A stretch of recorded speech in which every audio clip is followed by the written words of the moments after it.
Héroïne du quotidien.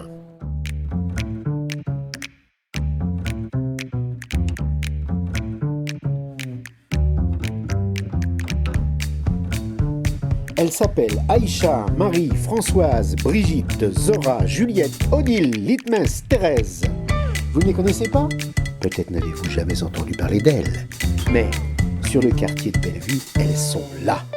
Elles inventent, elles soutiennent, elles créent du lien, elles posent des limites, elles militent, se bagarrent, font du beau, du bon, du bien, et la plupart du temps, sans le clamer sur les toits. Ce sont des héroïnes du quotidien.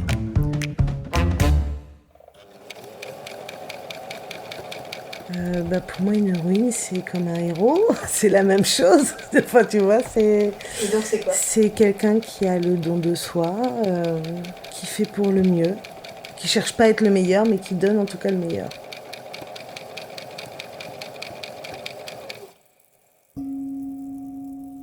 On a chacun nos propres limites, quoi, qu'on soit homme ou femme. On a tous des limites, on a tous nos caractères, on a tous des talents, des défauts.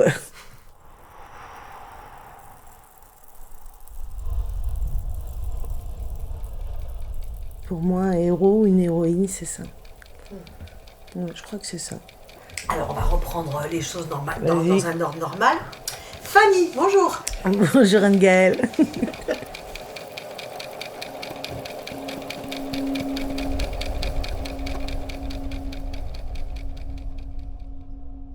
J'ai fait un bac, ce qu'on appelait A3 à l'époque, les bacs saltimbanques. C'est ça. Après, j'ai fait un DOG art du spectacle théâtre. Je suis pas allée au bout parce que j'ai trouvé un boulot d'intervenant de théâtre dans un groupe scolaire et puis ça me plaisait. C'était déjà ce que je voulais faire. Donc, et puis, en fin de compte, donc, je suis tombée enceinte de notre fils aîné. Et donc, c'est à ce moment-là qu'on est venu dans la région. On a quitté la région parisienne. Alors, on est arrivé sur Saint-Herblain en 2001. D'accord. Voilà. J'ai arrêté de travailler pendant 11 ans pour faire mes enfants, m'occuper d'eux. Enfin voilà, c'était un choix, c'était pas du tout subi, hein. C'était un choix assumé. Et du coup, quand ma dernière est rentrée à l'école, il a fallu que je trouve quelque chose à faire. Je faisais déjà de la couture à titre de hobby, on va dire, de loisir. Ma grand-mère était couturière, ma tante était mercière. Enfin voilà, c'est deux familles. Mon grand-père aussi était couturier d'ailleurs, même si je ne l'ai pas connu. Mais donc du coup, voilà, quand il s'est posé la question qu'est-ce que je peux faire, le théâtre, j'avais pas de réseau ici. Donc reprendre le théâtre, c'était compliqué quand t'as pas de réseau. Ouais. Voilà. Et donc je me suis dit, tiens, je me verrais bien faire de la couture quelques années. Pourquoi pas. Et puis, ce qui est amusant, c'est qu'à Pôle emploi, quand j'y suis allée, la nana n'a pas du tout cru. Elle m'a dit, écoutez, vous n'avez pas d'expérience, vous n'avez pas de diplôme, vous avez un truc bizarre sur la tête, je pense que ça va pas être possible. Et en fin de compte, 3 semaines après, je commençais à travailler en tant que couturière.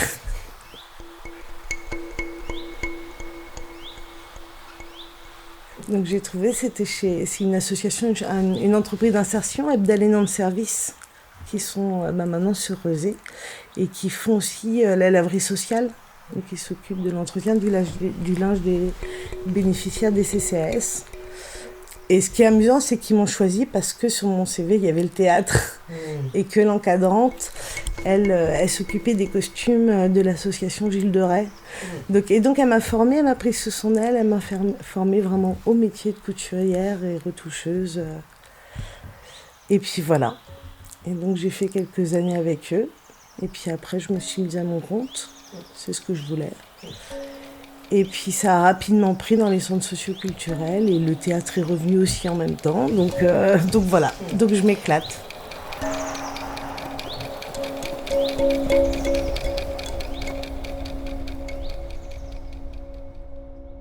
Moi, ce qui me plaît vraiment dans la couture, alors c'est pas du tout le côté mode. Moi, c'est vraiment le côté technique. C'est vraiment ce qui me plaît, c'est comment les choses sont faites, comment on fait. Voilà, j'aime bien aussi démonter les choses. Voilà. Quand elles sont cassées, généralement, je les démonte et puis j'essaie de les remonter. Je dis, de toute façon, c'est cassé pour casser. Autant que je regarde ce qu'il y a à l'intérieur, Donc voilà, moi c'est vraiment ce qui m'attire là-dedans, le côté technique. Ça demande de comprendre les volumes, arriver à comprendre une chaîne de montage, que si on fait cette couture-là, avant cette couture-là, on va être embêté. Et puis surtout, dans les ateliers, puisque c'est essentiellement ça que je fais, dans les ateliers, autant avec les enfants, avec les adultes, c'est aussi trouver les bons mots pour expliquer les choses. Au fur et à mesure des années, il y a beaucoup de gens qui viennent et reviennent. Je vois par exemple l'été, ils me suivent de parc en parc. Oui, tu fais quoi l'été alors dans les parcs ? L'été, on fait des broderies participatives. On fait des ouvrages pendant tout l'été, sur toute la ville. Un long tissu. Voilà. Et les gens viennent. Et ils brodent. Alors, c'est de la broderie instinctive. On n'est pas sur de la broderie d'art, mais c'est très joli quand même.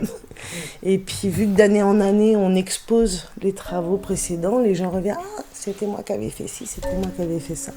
J'essaye de faire du lien, que ce soit par la couture, par le théâtre ou par d'autres choses.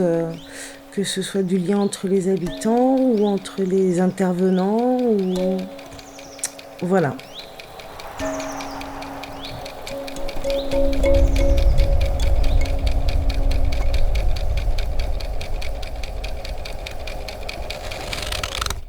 Je pense que des fois, je peux être culottée. Comment tu fais quand t'es culottée ? À dire ce que je pense franchement, mais sans agressivité. Arriver à dire les choses avec le sourire et arriver à dire aux gens, je ne suis pas d'accord avec vous, mais soyez les bienvenus quand même, quoi. Il y a une fois, c'était un papy qui amenait ses petits-fils. Il y avait une animation foot en même temps. Et ses petits-fils se sont dit, ah non, on va faire la broderie.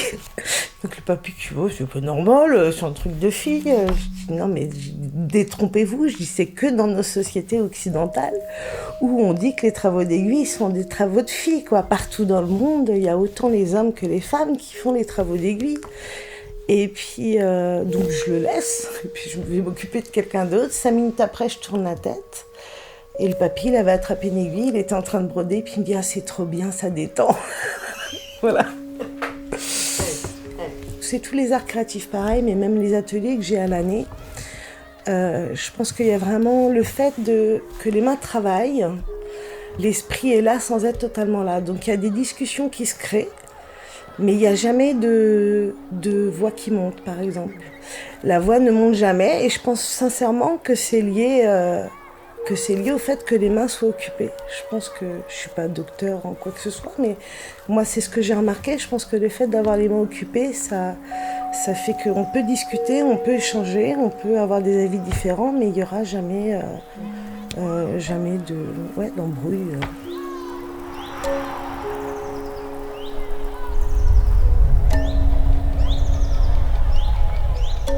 Je ne suis pas pour les révolutions. Une révolution, c'est un tour complet. Donc on change rien. C'est les rôles on s'échange les rôles, mais c'est tout. Le problème reste le même. Faut pas prendre apparence devant les gens, se faire passer pour autre chose, quoi.